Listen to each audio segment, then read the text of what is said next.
اللهم صل على قبر محمد في القبور. بسم اللہ توکلت علی اللہ لا حول ولا قوة الا باللہ العلی العظیم. السلام علیکم ورحمۃ اللہ وبرکاتہ.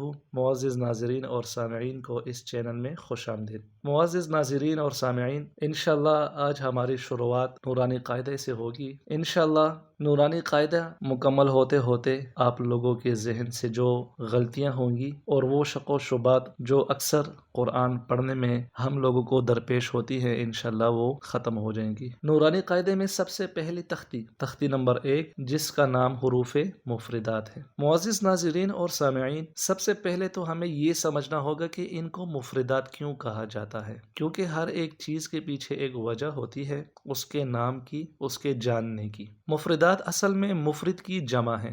مفرد کہا جاتا ہے ایک کو یا اکیلے کو.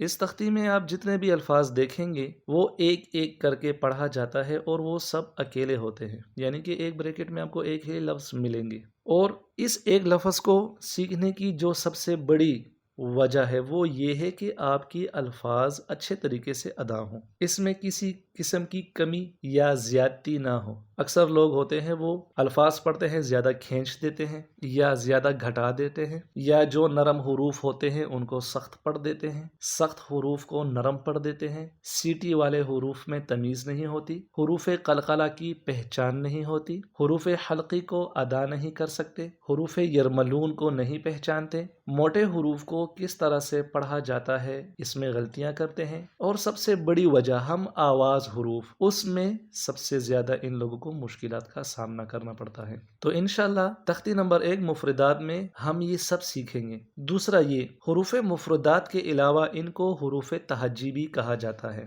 حروف تہجی اس وجہ سے کہا جاتا ہے کیونکہ عربی زبان اردو سے زیادہ میچ کرتی ہے، یعنی کہ ملتی ہے. کچھ الفاظ اس طرح سے ہیں جو عربی میں نہیں ہیں، جس طرح سے پا پڑھتے ہیں آپ، ٹا پڑھتے ہیں، چا پڑھتے ہیں، جو اردو میں ہم استعمال کرتے ہیں لیکن عربی میں نہیں ہے. اسی وجہ سے ان کو حروف تہجی بھی کہا جاتا ہے. اور تیسرا، اس کو حروف ہجا بھی کہتے ہیں. حروف ہجا کہنے کی وجہ یہ ہے کہ جب آپ کو ایک سخت لفظ آتا ہے، یعنی کہ وہ لفظ جو بڑا ہوتا ہے پڑھنے میں، مثال کے طور پہ ہم پڑھتے ہیں ضالن، ٹھیک ہے، تو جب ایک بچہ یا ایک سیکھنے والا اس کو سیکھتا ہے تو وہ اس کو ایک ساتھ نہیں پڑھ سکتا، تو اس کو ہجا کر کے پڑھتا ہے، یعنی ایک ایک لفظ کر کے پڑھتا ہے. مثال کے طور پہ ضاد زبر الف مد لام، غال لام دو زبر الف لن، غالن. اسی وجہ سے اس کو حروف ہجا بھی کہا جاتا ہے. یعنی کہ ہمارے علم میں یہ اضافہ ہوا کہ تختی نمبر 1 اس کو مفردات،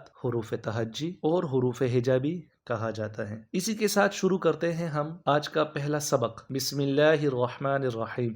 رب یسر ولا تعسر وتمم بالخیر یا فتاح وبک نستعین. رب یسر ولا تعسر وتمم بالخیر یا فتاح وبک نستعین. مخارج کی وضاحت. تختی نمبر 1 مفردات. منہ کے خالی حصے سے الف ادا ہوتا ہے. جب آپ دونوں ہونٹوں کو بند کر دیتے ہیں یہاں سے با ادا ہوتا ہے. زبان کے سرے کو جب آپ ثنایا علیہ کی جڑ، یعنی ثنایا علیہ یہ جو آپ کے سامنے والے 2 دان ہیں اوپر والے، اس کو عربی میں ثنایا علیہ کہتے ہیں. جب ان دانتوں کی جڑ کے ساتھ آپ زبان کے سرے کو ٹچ کرتے ہو تو یہاں سے تا ادا ہوتا ہے.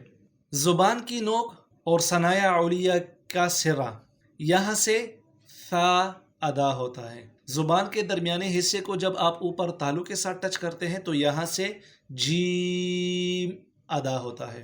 حلق کے درمیانے حصے سے ہا ادا ہوتا ہے. حلق کا یہ وہ درمیانے حصہ ہے جہاں پہ یہ چھوٹی سی ہڈی سی بنی ہوتی ہے شارق کے قریب.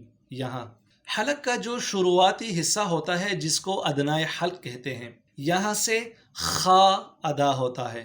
زبان کا سرا جب ثنایا علیہ کی جڑ کے ساتھ ٹچ ہوتی ہے تو یہاں سے دال ادا ہوتا ہے. زبان کا سرا جب ثنایا علیہ کے سرے کے ساتھ ٹچ ہوتا ہے تو یہاں سے ذال ادا ہوتا ہے. زبان کا پش والا کنارہ جب اوپر مسوڑوں کے ساتھ ٹچ ہوتا ہے تو یہاں سے را ادا ہوتا ہے. زبان کی نوک اور اوپر نیچے کے جو دانت ہیں جب یہ آپس میں ملتے ہیں تو یہاں سے زا ادا ہوتا ہے. اسی طرح سے سین یہ بھی ادا ہوتا ہے. شین، صاد. غوط زبان کے کنارہ یہ جو سائڈ میں یہ جو بڑی دھاڑیں ہوتی ہیں اس کو کہتے ہیں ضواحک. جب یہ زبان کا کنارہ ضواحک کے ساتھ ٹچ ہو جاتا ہے تو یہاں سے غاد ادا ہوتا ہے. زبان کی نوک جب ثنایا علیہ کی جڑ کے ساتھ ٹچ ہوتا ہے تو یہاں سے طا ادا ہوتا ہے. یہاں سے ہمیں یہ معلوم چلا تا، دال اور طا یعنی زبان کا سرہ جب ثنایا علیہ کی جڑ کے ساتھ ٹچ ہوگی تو یہاں سے تا، دال اور طا ادا ہوں گے. اسی طرح سے ضا زبان کا سرہ جب ثنایا علیہ کے سرے کے ساتھ ٹچ ہوگا یعنی تو یہاں سے ثا، ذال اور ضا ادا ہوں گے.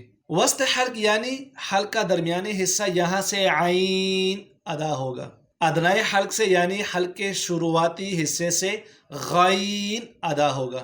ثنایا علیہ کا سرہ جب نیچے والے ہونٹ کے اندرونی حصے سے ٹچ ہوتا ہے تو یہاں سے فا ادا ہوتا ہے. زبان کے قریب یہ جو کوا ہوتا ہے چھوٹا سا یہ جب نرم تالو کے ساتھ ٹچ ہوتا ہے تو یہاں سے قاف ادا ہوتا ہے. اور اسی طرح سے زبان کی جڑ جب سخت تالو کے ساتھ ٹچ ہو تو یہاں سے کاف ادا ہوتا ہے. زبان کا کنارہ جب اوپر والے مسوڑوں کے ساتھ ٹچ ہو تو یہاں سے لام ادا ہوتا ہے. بند ہونٹوں کے جو خشک حصے ہوتے ہیں یہ سامنے والے ان کو بند کرنے سے میم ادا ہوتا ہے. یعنی با اور میم ان کی ادائیگی ایک ہی جگہ سے ہوتی ہے یعنی کہ ان دونوں کا ایک ہی مخرج ہے. زبان کا کنارہ جب اوپر والے مسوڑوں کے ساتھ ٹچ ہوتا ہے تو یہاں سے نون ادا ہوتا ہے. گول ہونٹوں سے شروع کر کے گول ہونٹوں پر ختم ہوتے ہی واو ادا ہوتا ہے. اقصائے حلق یعنی سینے کے قریب والا جو حلق کا حصہ ہوتا ہے حلق کا سب سے نچلا حصہ یہاں سے ہا ادا ہوتا ہے. اور اسی طرح سے حمزہ. وسط زبان یعنی زبان کا درمیانی حصہ ہو. زبان کے درمیانی حصے کو جب اوپر تالو کے ساتھ لگاتے ہیں تو یہاں سے یا ادا ہوتا ہے. اب آتے ہیں حروف کی ادائیگی کی طرف. شروع کرتے ہیں ہم الف سے. الف نارمل کر کے آپ پڑھ سکتے ہیں.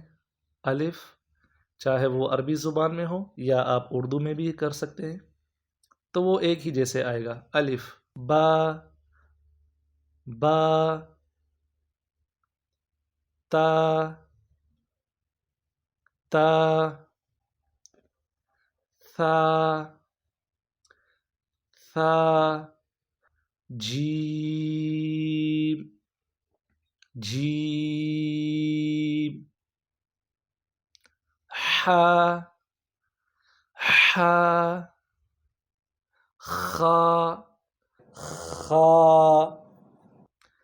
دال، دال، ذال، ذال. جس طرح سے آپ نے ثا پڑھا اسی طرح سے آپ ذال بھی ادا کریں گے. ذال. اگر یہ زال کی طرح آواز آ رہی ہے تو آپ نے غلط پڑھا. صحیح ادائیگی ذال، ذال، را، را، زا، زا، سین، سین، شین، شین، صاد، صاد، ضاد، ضاد، طا، طا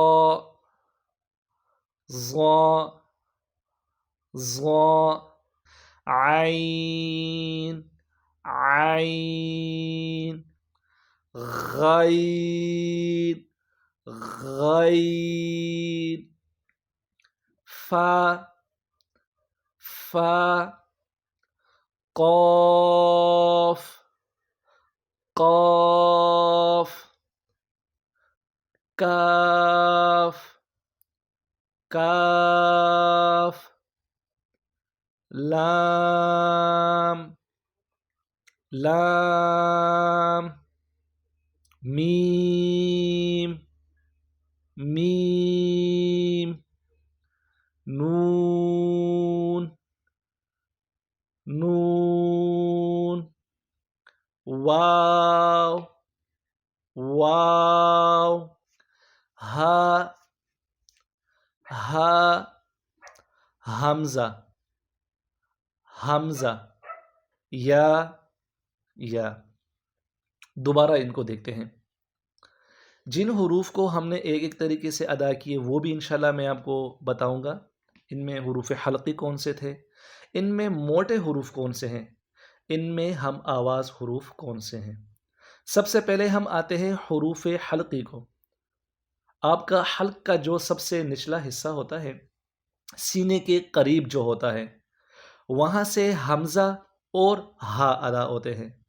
ہا حمزہ ہا حمزہ، یہ سینے کے قریب جو آپ کا حلق کا سب سے نیچے والا حصہ ہوتا ہے، یہاں سے ہا حمزہ یہ ادا ہوتے ہیں. پھر اس سے تھوڑا سا اوپر یعنی کہ آپ کے حلق کا درمیانی حصہ، اس سے خا غین، جہاں سے آپ کو یہ کھردرا پن محسوس ہوتا ہے، یہاں سے خا غین یہ ادا ہوتے ہیں. اور اس سے اوپری جو حصہ ہوتا ہے، جو زبان کے قریب والا حصہ ہوتا ہے، وہاں سے ہا عین ہا عین ادا ہوتے ہیں. ان 6 حروف کو حروف حلقی کہتے ہیں. اب ہم آتے ہیں موٹے حروف کی طرف. موٹے حروف میں سب سے پہلے حروف حلقی میں سے شمار خا، یہ بھرے منہ کے ساتھ آپ پڑھتے ہیں، ٹھیک ہے، اس کو بھی موٹے حروف میں شمار کیا جاتا ہے. یہ حروف حلقی بھی ہیں اور موٹے حروف میں بھی آتے ہیں. ان کے علاوہ صاد ضاد طا ظا غین قاف، یہ 7 موٹے حروف ہیں. ان کے علاوہ جو ہم آواز حروف ہیں ان میں سے سب سے پہلے آتے ہیں تا طا. ان کو ہم آواز حروف اسی وجہ سے کہا جاتا ہے جب انسان تجوید کی روح سے قرآن نہیں پڑھتا تو اگر تا کے اوپر زبر آتا ہے پھر بھی وہ پڑھتا ہے تا زبر تا، اور اگر طا کے اوپر بھی زبر آتا ہے تو وہ بغیر تجوید کے پڑھتا ہے طا زبر تا. تو تا اور طا میں فرق نہیں ہو سکتا، تو اس میں آپ نے خاص خیال رکھنا ہوگا. اس کے علاوہ ثا سین صاد، یہ 3 حروف بھی ہم آواز حروف میں شمار ہوتے ہیں.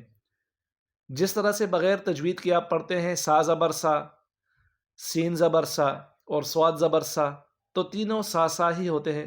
لیکن جب آپ تجوید کی غرض سے اس کو پڑھیں گے، ثا زبر ثا، سین زبر سا، صاد زبر صا، ثا سا صا، آپ نے تینوں میں اچھے سے فرق کیا.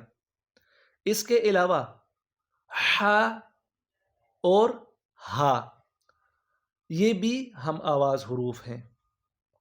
بغیر تجوید کے ہا زبر ہا اور بغیر تجوید کے ہا زبر ہا، دونوں ہا اور ہا ہی ہوتے ہیں. لیکن جب آپ تجوید کی روح سے پڑھیں گے ہا زبر ہا، ہا زبر ہا، ہا ہا، ہا ہا، فرق انشاءاللہ آپ کو واضح رہے گا. ان کے علاوہ ہم آواز حروف میں جو 4 الفاظ جن میں اکثر لوگ غلطیاں کرتے رہتے ہیں، سب سے پہلے ہے ذال، زا، ضاد، ضا۔ اکثر لوگ اس میں جو ہے فرق نہیں کرتے، وہ زال زبر زا بھی پڑھتے ہیں، زا زبر زا بھی پڑھتے ہیں، زواں زبر زا بھی پڑھتے ہیں۔ تو ان میں آپ نے خاص خیال رکھنا ہوگا جو ہم آواز حروف ہوتے ہیں، ذال زبر ذا، زا زبر زا، غاد زبر ضا، زواں زبر زواں، ذا، زا، ضا، زواں، ذا، زا، ضا، زواں۔ اور آخری جو ہم آواز حروف ہے وہ ہے بڑا قاف اور چھوٹا کاف، یعنی کہ قاف، کاف۔ نقطوں والے قاف کو آپ بھرے منہ سے پڑھیں گے، جو چھوٹا کاف ہے آپ نے اس کو خالی منہ سے پڑھنا ہے، یعنی کہ قاف زبر قا، کاف زبر کا، قا کا، قا کا۔ حروف مفردات میں حروف قلقلہ 5 حروف ہوتے ہیں جن کو آپ نے جھٹکا دے کے پڑھنا ہوتا ہے، لیکن وہ انشاءاللہ میں آپ کو آگے سکھاؤں گا۔ لیکن یہاں پہ صرف آپ کو ہائی لائٹس کرنا چاہتا ہوں تاکہ آپ کی ذہن میں یہ رہے، قاف، طا، با، جیم، دال۔ ان حروف کو حروف قلقلہ اس لیے کہا جاتا ہے کہ یہ حروف میں جب ان کے اوپر جزم آتا ہے، انشاءاللہ جزم کے قاعدے میں یہ آپ کو میں سکھاؤں گا اچھے طریقے سے، کوشش رہے گی میری۔ جب ان کے اوپر جزم آ جاتا ہے، ساکن ہو جاتے ہیں، حروف قلقلہ لفظوں میں جھٹکا پیدا کرتے ہیں۔ معزز ناظرین اور سامعین، آج کے سبق کی بنیادی غرض یہی تھی کہ آپ کو حروف کے بارے میں پتہ ہو، آپ کو یہ پتہ ہو زبان کے کتنے حصے ہوتے ہیں، حلق کے کتنے حصے ہوتے ہیں، کتنے الفاظ ہوتے ہیں، مخارج کتنے ہوتے ہیں، ان کی ادائیگی کیسے اور کس طرح کی جاتی ہے۔ اور اسی کے ساتھ ہم آج کے ویڈیو کی اختتام کی طرف چلتے ہیں۔ امید کرتا ہوں آپ نے آج کے سبق سے کافی استفادہ حاصل کیا ہوگا۔ معزز ناظرین اور سامعین، اگر آپ کو آج کی ٹیچنگ کی ویڈیو پسند آئی ہو تو ہمارے چینل کو دیکھیے، لائک کریں، کمنٹ کریں، شیئر کریں، سبسکرائب کریں اور بیل کے آئیکن کو بھی پریس کریں تاکہ نیو آنے والی ویڈیو سب سے پہلے آپ کو موصول ہوتی رہیں اور آپ کو ہمارے ویڈیو سے استفادہ حاصل ہوتا رہے انشاءاللہ۔ السلام علیکم ورحمۃ اللہ وبرکاتہ۔